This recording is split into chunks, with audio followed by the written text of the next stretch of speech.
Hello, everybody. Welcome to another episode of the Thriving Adoptees podcast. And today we are delighted. I'm delighted to be joined by Cindy. Thank you for making the time to come on the show, Cindy. And I know I'm going to love this because we're going to be talking about love, love, and love. But before we get into that, can you please introduce yourself to the listeners, please? Sure. Thank you, Simon. I'm Cindy Jensen, and I'm president of Adoption Avenues, which is a private adoption agency in Wisconsin. And I have worked in adoption for 31 years. Wow. And listeners, you're just listening to Cindy's lovely dulcet tones. You can't see her, but believe me, she does not look old enough to be doing anything for 31 years professionally. She has her love and her the strength of her spirit, I think, has had a big influence on her keeping her looking so youthful. Thank you. Energetic. So 31 years, wow, that's great. So you came up with this idea of love, love, love. And I said, I love that because, what's not to love about love? That's right. That's right. And no one can ever have too many people who love them. Nobody can have too many people. So why? Yeah. So I'm going to ask you how do we ration? I'm asking you a very rational question about something that's very emotive. So that's an interesting way to think about it. But why did you come up with the love, love, love as the theme for today's podcast?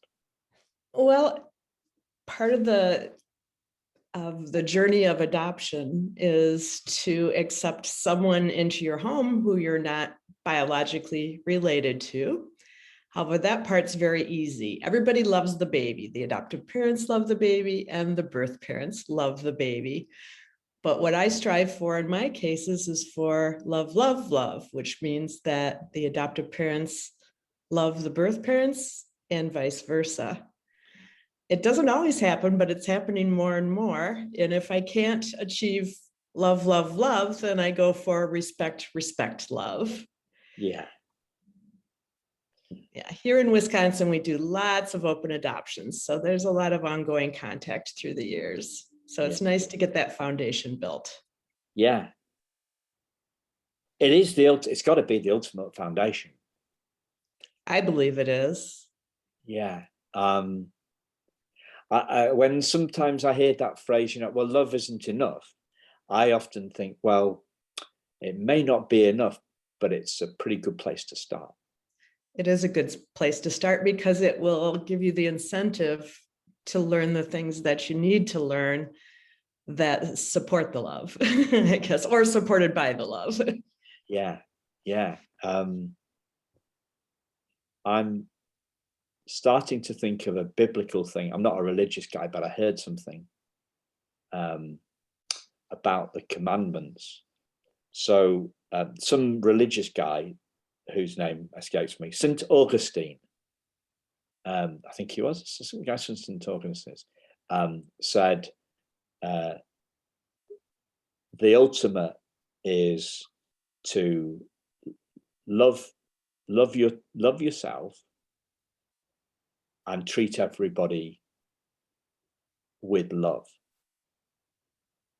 Treat everybody from that space. Treat everybody from that space of love. And he said it a bit briefer and a bit better than that.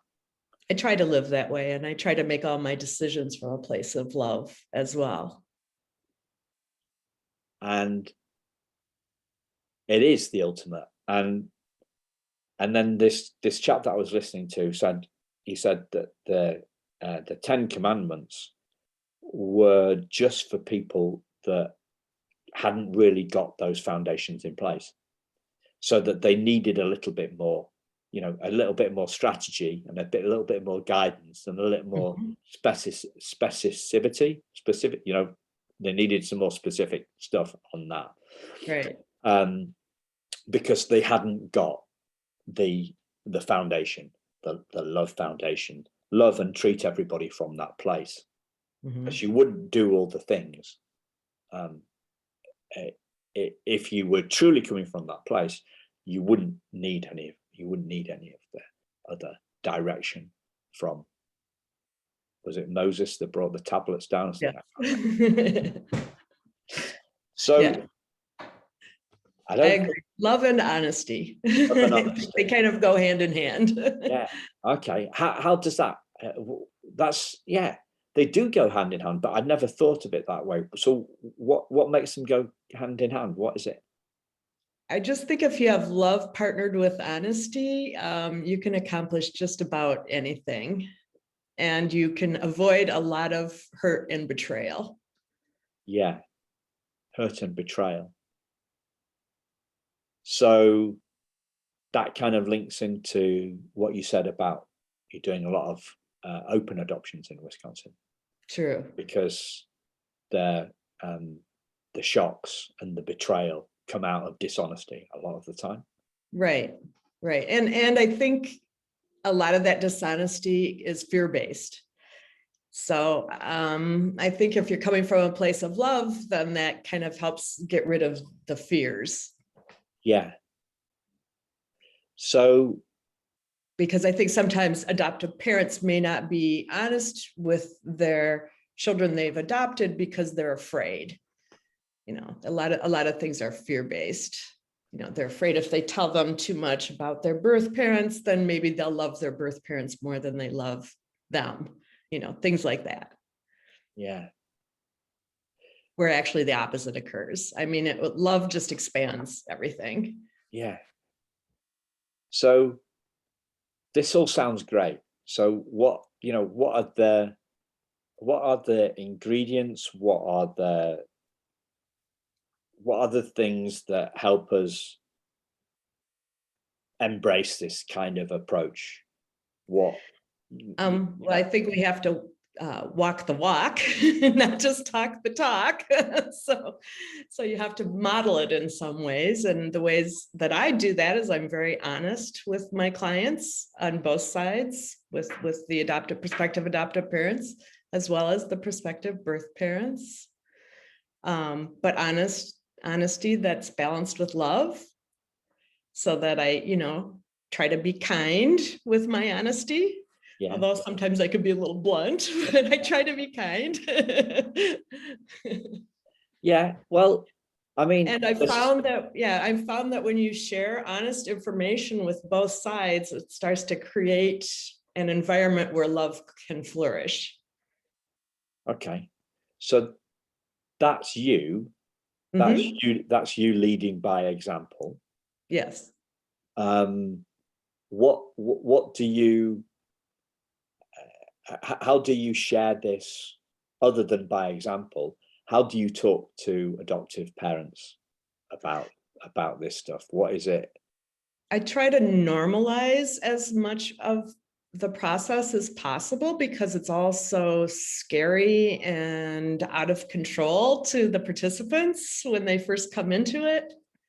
So I try to normalize things. I tell them stories of other situations that I've worked through. So that they can see sort of the beginning, the middle, and the end, see how it all plays out. Yeah. I think that's a good way to to show people how to build an adoption plan on a base and foundation of love and honesty. Yeah. Is give them, I give them stories of my past experience. It's how I learned it. Yeah. Just by doing it over and over and over and over. Yeah. So that's how you do that with your, I mean, do you call them your clients? The adoptive? Yes, I do. Yeah. So that's how you do it with adoptive, prospective adoptive parents and adoptive parents that you're helping on the journey. Mm-hmm. So if we were to, let's assume that the listeners are already adoptive parents. What guidance, advice, stories, what stories would you like to share with them as we're talking here right now that can help them on their way to love?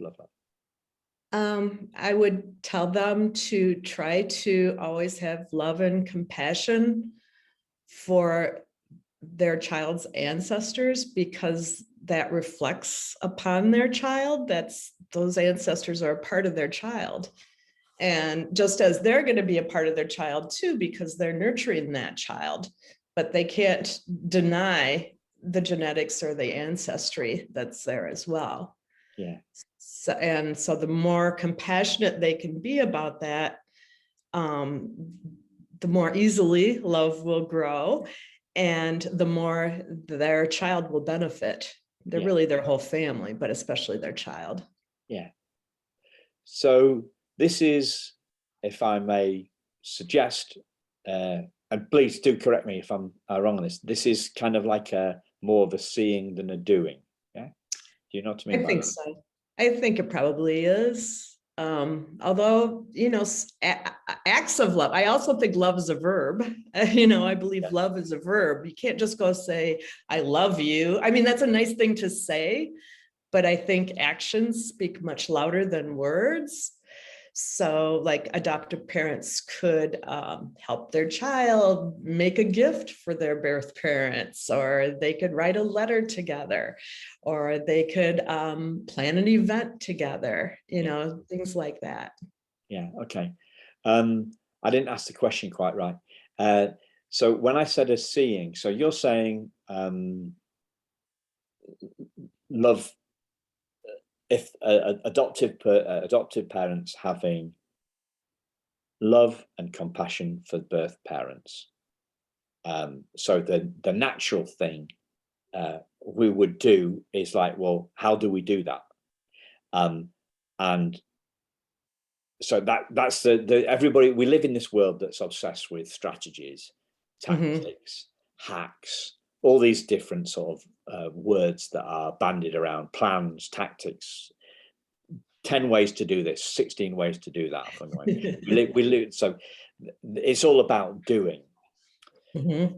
Whereas what you're talking about here is, what I was asking you is this is more about a seeing. So if we see how, if we, I don't know, we see how loving and having compassion for the birth parents, if we have more love for the birth parents, then that's going to reflect in our parenting, in the way that we engage with our adoptive parent. I'm struggling a bit here, if I'm going to be honest, Cindy. Yeah. So this is about having love, about loving them more. It's about seeing how the importance of that love is going to change everything for us. Is it? I am making a bit of a hash of this. I don't know. Well, I'm not sure. I don't think there's a 10 step hack for it. I think it's something that you just have to allow to grow, and to try to come from a positive place in each step of the process. Yes. Okay. That's kind of what I was getting at, and you summed it up. You did it. You summed it up beautifully. There are no 10 steps to loving birth parents. It's an allowing. And every one of my cases is different. That's one of the things I love about my job. I mean, I've been doing it 31 years, still haven't had 2 cases the same. Everyone is different. Every person is different. So okay. Very individual. Very individual. So here, the thing that's popped into my head then is this feeling. Is that obviously love is a feeling, and every feeling that we've had has always come from inside us. It's just like it's waiting for us to allow it out. So one of my mentors talks about our chest being treasure chests. It's full of the warmth and all the great feelings. Every great feeling that we've ever had has come from within us. But as adults, we're often waiting for an excuse to let that good feeling out. So I'll be happy when X. I'll be happy when I get. When my adoptive daughter takes her first steps, or when I get my job, or when I get my promotion, or when I can quit my job and be a full-time parent. We're living in this world of putting feelings off, putting good feelings off. So I guess what we're doing here is we're giving permission to the listeners to let out their love for the birth parents that they may be stopping letting out for some reason. Right. Or just, I think usually fear is what would stop it. Okay. And differences. I mean, they're sometimes from very different economic statuses, education differences, but I've seen it transcend all those differences because they share this mutual love for this beautiful child that was just created. Okay. Yeah. Okay. So now we're cooking. Now we're cooking on gas. This is about letting those good feelings out. If you're coming from a place of what's best for the child, the more you can release, the more that you can kind of put your differences or your judgments behind you, and your judgments that you've got towards your birth parents, towards their birth parents. More we can, and we can maybe recognize where fear is stopping us loving the birth parents, or distrust. The more self-aware we can be about any blockages. Like when we're getting in our own way, people use that phrase a lot, don't they? Right. We're getting in our own way. Well, how can that even happen? You mean that's two of me? If it's, if I'm walking along the sidewalk, or what we would call pavement here, there can't actually be two Simons getting in my way. What's actually getting in my way is a belief, a thought, an old feeling, a bit of judgment, a bit of a bit of nastiness from my own past, or something like that. That we aren't getting in our own way. One of our feelings is getting in our own way. One of our thoughts is getting on our way. And if we can zap that feeling, if we can bring that the light of love and consciousness to that feeling or that thought, it melts, and we are in a bath of love, with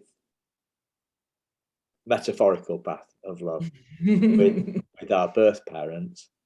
Right.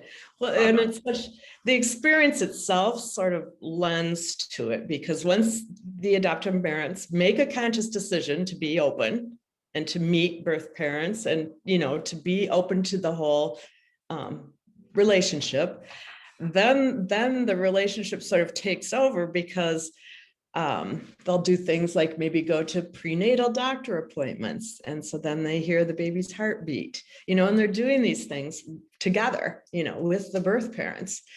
Most of the times, in my cases, at least, the adoptive mom is in the delivery room when the baby's born. That's an extremely bonding process. It's pretty hard to go through a childbirth with someone else and not come out of that room bonded to that other person. Yeah. So that, many of the things that happen in the process are very bonding as well. Yeah. So the clue, the biggest clue there was the fact that you're talking about making a conscious decision. Yes. Right. So there has to be that decision that, yes, we will be open to these. We will be open. Yeah. And if the listener is, or has already adopted, is already an adopted parent, making a conscious decision to make this about love, if it hasn't been so far. So we're talking about a conscious choice to think, well, I want to do something differently. I want to do something from this place of love. So there's perhaps some self-reflection here. Am I coming you know, would I, to what extent would I characterize my circumstance, our circumstances, as love, love, love? Or is it more love, respect, respect? Or is it love, fear, and judgment? You know, it's about making a conscious decision and some kind of self-reflection, listener, about where you are at the moment, and if you're going to make a conscious decision to change stuff. So I think some of my earliest learnings around consciousness were about, I'm trying to think now, something like 12 years ago, when I learned that most of us aren't choosing what we do, how we feel, what we think, and how we think about ourselves most of the time. We're not choosing. We're beating ourselves up. We're listening to the inner critic within our heads. We're judging ourselves harshly. We're being unkind to ourselves, and none of that stuff is actually a conscious choice. It's just that negative voice has been in our head for so long. We just we think it's us, and it's not. And so if you're beating yourself up, listeners, about this, then be sure to know that I've beaten myself up about this stuff as well, and you're not actually beating yourself up. It's just some conditioning. It's just something from the past that is leading you into this state at the moment. So perhaps some self-reflection. Some self-reflection. I feel I'm talking too much here, to be honest, again, Cindy. But yeah, how could we help the adoptive parents listening with this stuff? Who are a little further down in there, that they have a little bit older child. That's a little harder if they don't have ongoing contact with the birth parents, because I don't know how ethical it would be to try to contact birth parents at that point in time, unless there was a way for them to find out from the agency that the birth parents would enjoy it, would enjoy and appreciate it. But it would never, I guess it's never too late. And at some point their child may decide to do a search, and at that time they can do it too. I mean, I had a friend who adopted her son, and then he did his birth mother found him when he was an adult. And she was very, very kind to the birth mother. She, gave her pictures of her son from the time he was a baby onward, because she had never gotten those. She was actually told by her agency that the baby died. So she didn't know that he was still out there until I forget why she started to look for him. I think she found out the truth and then started to look for him. But then they were able to actually form almost a better relationship than her son and his birth mother. Her son eventually came to the point of saying, I have one family, that's all I can handle. It was nice to meet you, but I can't manage an ongoing relationship. So if we're assuming then that that there is already a relationship with the birth mother, we're wanting to move from, or birth father. We shouldn't forget about the dad. Of course, of course, birth father. That's an interesting one that I said that, because for me, I guess it's just my stuff. My birth father was never really in my thoughts, so I've just projected my own stuff on all the listeners. So sorry about that, listeners. So if we're looking to deepen our connection and deepen the strength and strengthen these foundations of love, other than seeing that we need to change, what else can we do? What is this all about? If you actually have actual contact with them, then I would just encourage maybe more contact, or, invite them for Thanksgiving or into your child's birthday party. Or when my stepdaughter is adopted, she ironically placed a child for adoption. So when she was 22, she placed a child for adoption in an open adoption. A lovely open adoption. When she turned 27 on the 27th of the month she was born in, that was her goal. We call that the golden birthday. And I don't know if you guys do that, but that's what we do here. And she asked me if I would make a spaghetti dinner for her and the adoptive parents. And I said, absolutely. And so we had a nice party at my house. Her sister, my stepdaughter's sister and brother came. Her sister's kids, the adoptive parents, the adoptee, who was 5 years old at the time. And it was incredibly heartwarming to me. I mean, I'm so grateful to them, because my husband and I had to think long and hard about whether we would adopt that child, as the grandparents. But we decided that we were really too old and that she deserved, younger parents who were more active, and that it would be very complicated to try to do it within the family.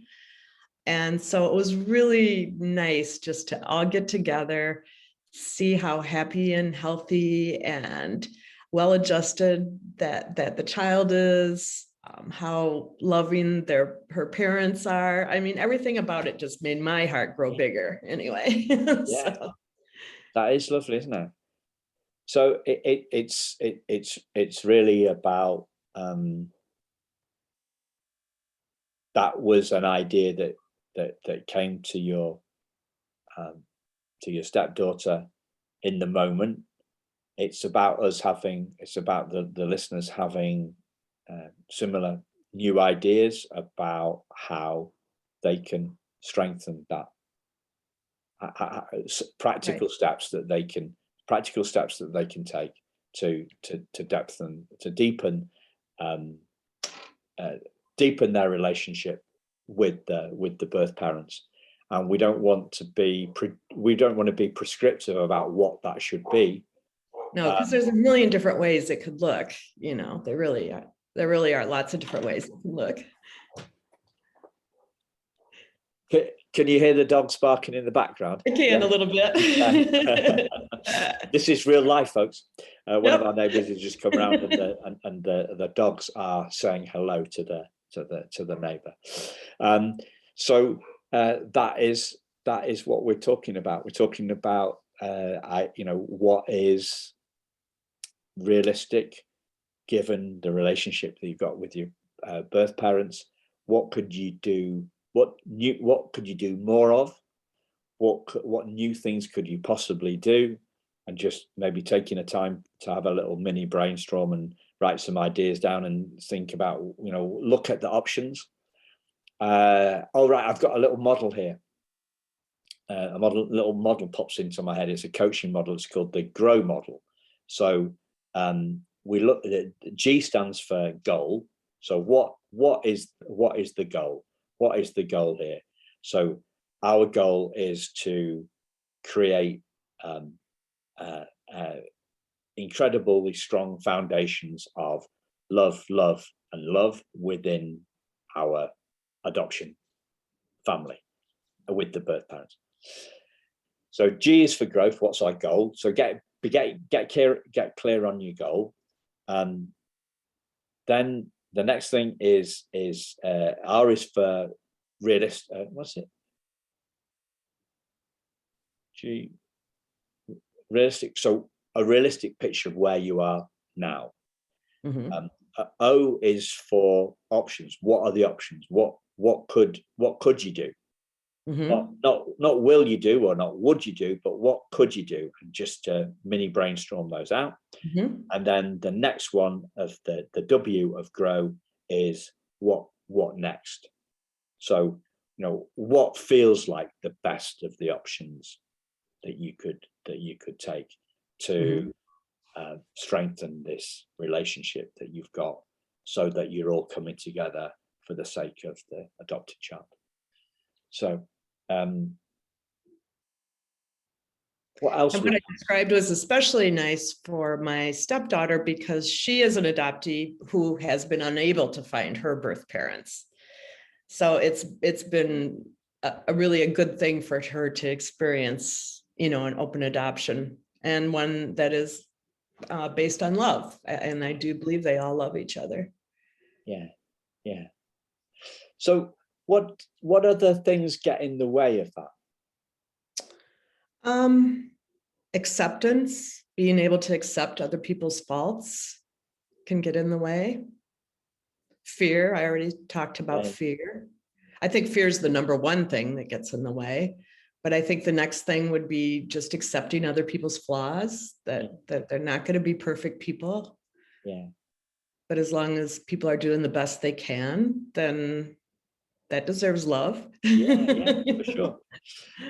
Can you share a story that might, a story or two maybe, that of when you've seen that fear, and then or where you've seen that fear dissolve, or where an adoptive family where there has been some fear, like just some inspirational stories around that? Sure. I had a couple that came to one of my education meetings, and it was clear that the idea of open adoption was scaring them to death.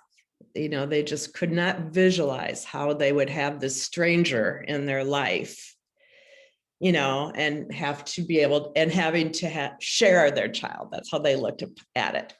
And so they really weren't sure that that was going to be an avenue that they would be able to take. However, once a birth mom picked them, they decided to at least be open to the idea. And then they were selected by a birth mother who was, I believe, 40 years old.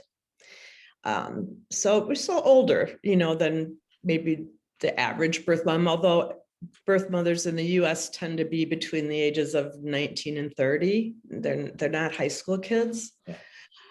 But anyway, she chose them, and she was such an incredible person, this birth mother. She had 2 grown sons and had been like a 4-H leader for many years, very active in 4-H, had always worked a job, but her husband had died from complications of diabetes, and it left her with a lot of medical debt. So she was working really, really hard. And then she met a guy who became a friend, and then he became a friend with benefits, but they didn't want to marry. And so when she became pregnant, she realized that she was not prepared to parent another child, not financially, not emotionally. She was still getting over her husband's death. And so she picked this young couple that had been at my meeting, a little scared about open adoption. She picked them, and they met one another, and they really clicked. I mean, it was hard not to like this birth mother, because she just was very humble and just tried so hard, and their relationship grew and flourished, and the baby was born, and the baby went home with the adoptive parents, and they decided that they wanted to be as open with her as possible. I mean, they ended up inviting her to the baptism for the baby because their fear was gone. They realized, no, she just wants to be a part of our lives, and they saw the benefits of that. So they ended up having to educate their whole family, because this was probably 20 years ago. So this was not yesterday, but they had to educate their whole family, because open adoption was really unusual still at that point. And then it came time for them to do a second adoption. I was doing their home study update at their house, and they said, if you had told us at that first meeting when we met you that we'd be sitting here tonight and saying to you, we want a totally open adoption with ongoing contact, we would have told you were crazy. So that's how people can grow, when they see how well it can work when it works well. Yeah, it's fantastic. Yeah, and so then their second birth mom who picked them was a sweet girl, a college student, but very, very, very depressed, straight A student, very depressed, but said she would like to have an open adoption. And they were thrilled because they wanted both their kids to be in similar circumstances, so that they both had ongoing contact. But then that birth mom disappeared after everything was final and did not participate in the open adoption. So, Yeah. but So, their other birth mom kind of was birth mom for two then. oh, right. Wow. Yeah. So what helps adoptive parents see through their fear? I try to help them. Yeah. I try to help them by pointing out the good parts of birth parent, whoever their birth parent is. I tell them positive things about their birth parent. I mean, I don't totally avoid the negative things. If there's things that need to be told, I absolutely tell them. But I try to point out the positives, and I do that on both sides. And I try to educate each side about the other, because they both have fears about each other. So birth parents have fears about adoptive parents. Oh. You didn't know that, huh? No. Here's a little thing for you. Every fear that a birth parent has about an adoptive parent, I've had happen. Every fear that an adoptive parent has about a birth parent, I've never had happen. Say that again, sorry. Basically, I'll just sum it up. Adoptive parents about birth parents their fears about birth parents are not valid. Birth parents' fears about adoptive parents are very valid. So, can you tell me a story about that? Well, I'll just tell you what birth parents' fears about adoptive parents are. And yeah, I could tell some stories. Their number one fear is that, well, in Wisconsin, when they give up their parental rights, they give up all rights. They can't they give up any right to visitation. They give up any right to ever get any information about the child, everything. So any open arrangement is just a handshake agreement. And so because of that, especially if they have trust issues, they're afraid that the adoptive parents, that they'll promise the moon in order to get a baby, but then once things are done, that they won't follow through on what they promised in regards to visits, letters, pictures, that sort of thing. And sadly, I've had that happen several times. So I've seen it happen, and I'll tell you what then has happened as it plays out a little further. I've had birth mothers come back to place a second baby for adoption. And the ones whose adoptive parents didn't follow through on the promises, they don't place that baby with them, even though there's a sibling in that family. They pick a whole new family because they want someone that'll follow through on it. And then I tell them to pick a family who already has an open adoption, is already doing that for birth parents, because most likely they will do it for them then. Yeah. Wow. Another fear that birth parents have about adoptive parents is that they'll get divorced, because many of them have come from broken families. And part of the reason they're placing is because they want their child to have a two-parent family. And sadly, I have seen some adoptive parents get divorced. It happens. Yeah. And then probably the one fear that's, sadly, I did have it happen one time, but not as valid, as they're afraid the adoptive parents will abuse their child. Wow. And so I've had it happen once in my career, but I don't, the screening process is pretty intense in adoption, but still you can't, you never know how someone's going to behave under the stress of child rearing. Yeah. So those are some of the fears they have about adoptive parents. Adoptive parents have fears about birth parents. They're afraid they're going to stalk them, or, go to their child's school, or, do things like that. I've never had that happen. Never. Okay. In fact, I had the complete opposite happen once. I had a case where the birth mom really wasn't sure all the way up to the time she was delivering whether she wanted to do an adoption plan or not. And the prospective adoptive parents met her maybe 5 days before she delivered the baby. And I was very clear with them that she was not totally committed to adoption. And she had the baby. She decided she wanted to parent. I had to call them and tell them that news. And I have never had a family behave so dramatically. It's very devastating, and I totally understand that. And I would always expect tears and sadness, But this family was really over the top. And then the prospective adoptive mom started to stalk the birth mom. She was from out of state, and she ended up coming back to Wisconsin and went to where the birth mom was working and asked her why she didn't place that baby with her and why she kept the baby. I thought I was going to have to get a restraining order on her. Wow. Yeah. So the total opposite. Yeah. Are there any other fears that adoptive parents have? I think they're sometimes afraid they're not going to love the baby because that's not a baby that's genetically related to them. But then I ask them if they have pets, and they usually do. Or I'll ask them if they're genetically related to their spouse. I'll say, well, do you love him or her? And then they go, oh, yeah, I guess I do. Yeah. Don't you have friends that you love? How about your pets? Do you love your pets? Yeah. This kind of leads to another question that popped into my head 10 minutes or so ago. Was, there's this idea that love is a limited resource, right? Yeah, it's not. It's not. The more it grows, the more it grows. The more it grows, the more it grows. And it's infinite, right? I believe it. I've never reached the end of it. Yeah. So that's a question for you, dear listener. Have you ever reached the end of love?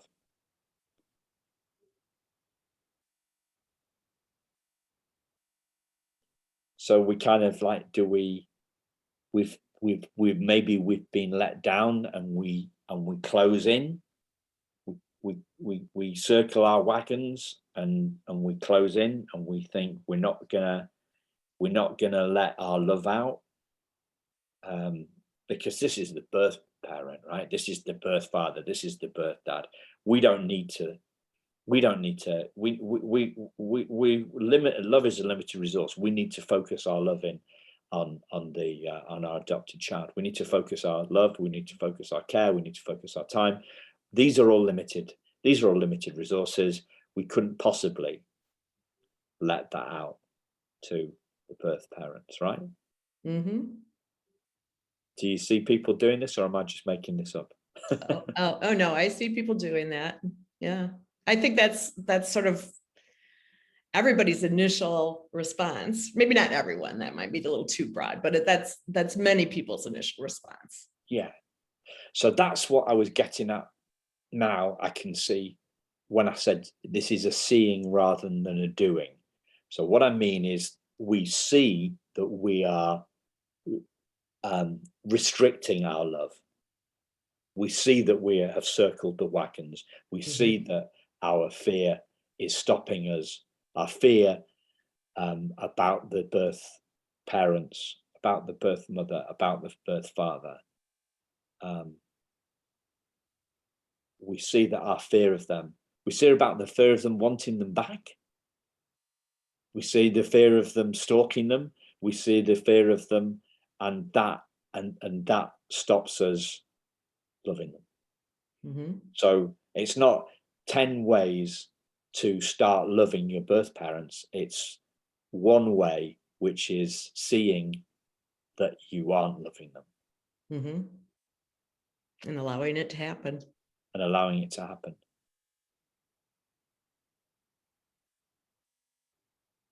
That seems pretty big. Well, in just about every case I have, I end up falling in love with the birth parents and with the adoptive parents and with the baby. So I do it almost every single case. So yeah. I can do it over and over and over. Right. So have you seen that model of the unconscious incompetence? Yes. Can you explain that to the well, initially you have to, when you're learning something, sometimes you maybe still might even need a list to remember to do it because you haven't attained competence yet.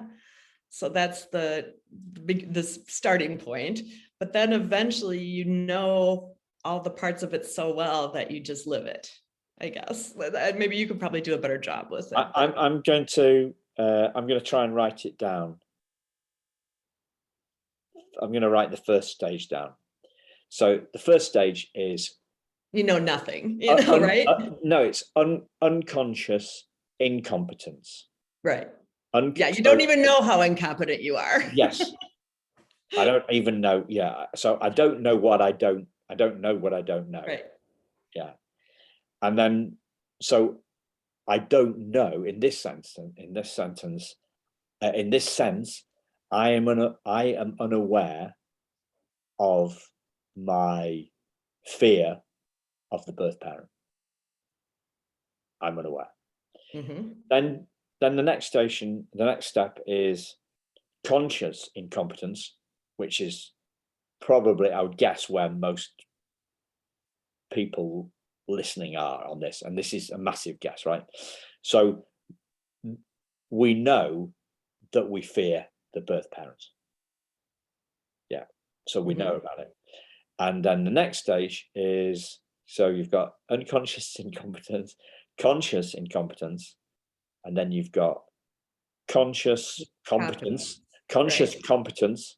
And then so unconscious competence. Yeah, conscious competence, which is mean you're doing everything you possibly can. So then there's probably quite a lot of parents, adoptive parents listening in that kind of thing there.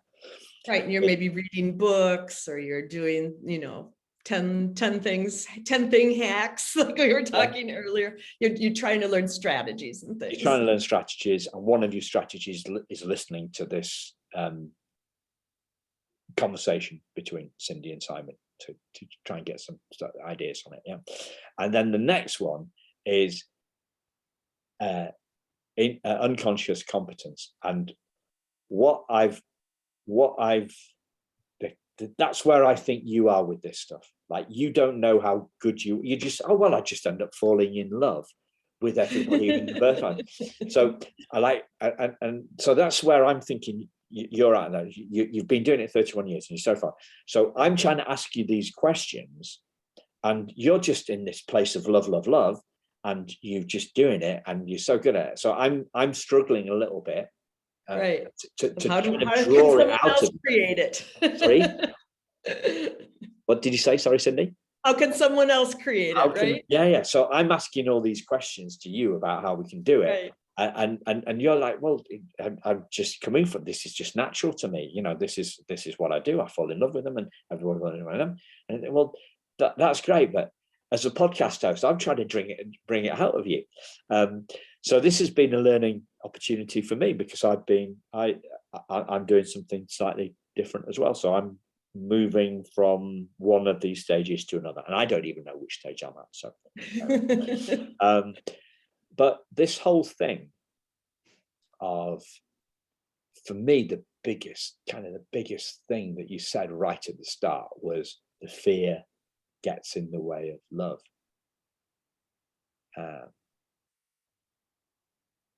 And one of those fears is that there's not enough love to go around. I haven't got enough love. But it's the ultimate in sustainable resources. It has no end. It is infinite, and that's what it's all about. That's why it feels like a really big subject, I guess. Mm-hmm. It's also why it makes it so hard to try to give a step-by-step process. Yes. Yeah. So if you're trying to find a step-by-step process, listeners, then you may be barking up the wrong tree. Mm-hmm. But things they can do is, read all you can read about adoption, listen to podcasts, go to support groups, because you'll meet other families that are at different stages of the process, so that you can see how it plays out in the future. And so that way they can see examples of how things play out. Yeah.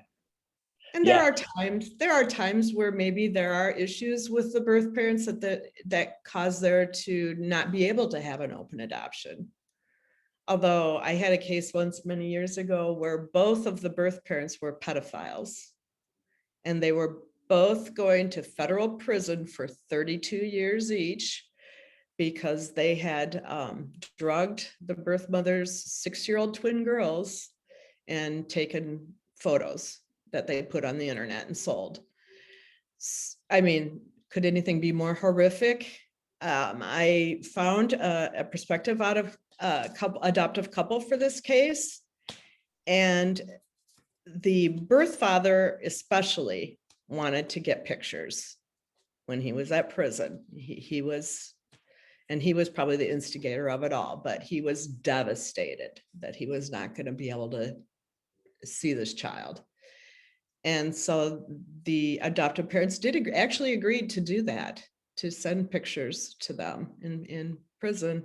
And we did it through the agencies to maintain their confidentiality, but they actually were willing to do that, which I didn't think I'd be able to find anybody that would be willing to do that. Yeah. But they did it. And they did it for all the years that I was still working. I don't work there anymore, but for the years that I worked there. But certainly there was no expectation from any of us that they should have face-to-face visits with them. Although I have had other birth parents in prison for other reasons where adoptive parents did go visit them and took the child to visit them there as well. Wow. Yeah. Yeah. But that's some incredible bravery and courage here. Isn't there? And I think my cases teach me as much as I teach them. You know, I learn from them all the time. I see acts of love that I could never even imagine doing myself, you know, and I grow from that. Yeah. And that's why I think what you said about support groups and stories and examples are key here, because this is something that we see and it's human interaction. So you're right. Yeah. If you can observe humans doing what you're going to be doing in another 5 years or another 10 years, and you can observe someone that's already doing it, that can be really, really helpful. Yeah. So this is experienced and seen, whereas what we've been trying to do, or some of our conversation has been a little bit on the theoretical side, whereas what we're talking about here is something that's experiential. And love's got to be the ultimate experience, isn't it? So I've been with my wife since 1993, late 1993. And I remember sometime, I don't know, probably 94, I was driving somewhere and I thought, popped into mind, this weird question popped into mind. Why do I love Lynn? Why do I love her? And then I thought, well, that's a really strange question, because it's a rational question about an emotional subject, right? And it's like chalk and cheese, isn't it? I was looking in the wrong filing cabinet. Yeah, I was looking in a filing cabinet marked head when I should have been looking in the filing cabinet marked heart. Right.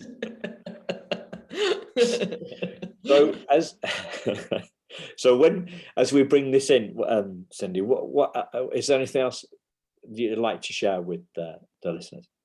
Well, your little story about your wife just made me think of a story that my husband told me. He was a speech therapist in the school district, and he worked with autistic kids quite a bit. One of his middle school autistic students asked him if he would still love his wife if she were covered with pimples. I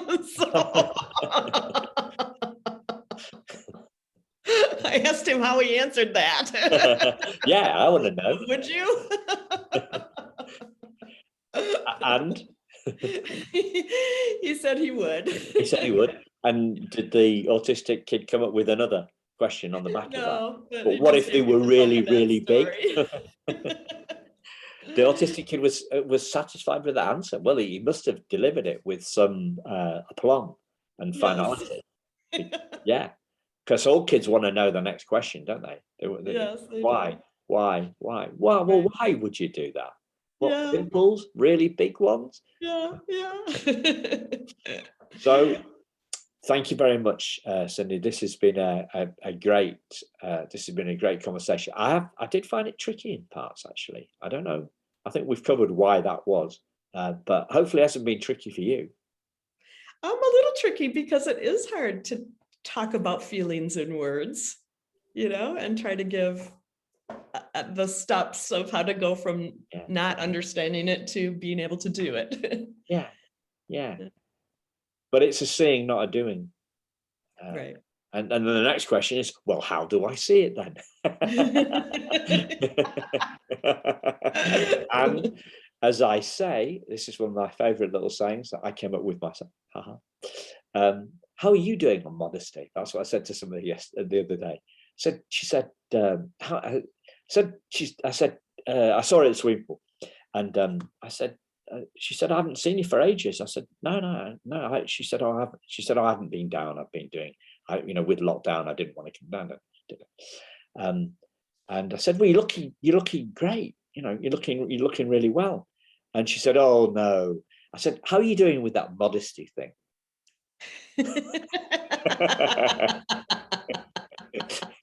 She's got it nailed. Yeah. So she didn't know what to say to that. So we moved on. Yeah, so this is a seeing, not a doing thing. And how do you see? Well, you keep looking.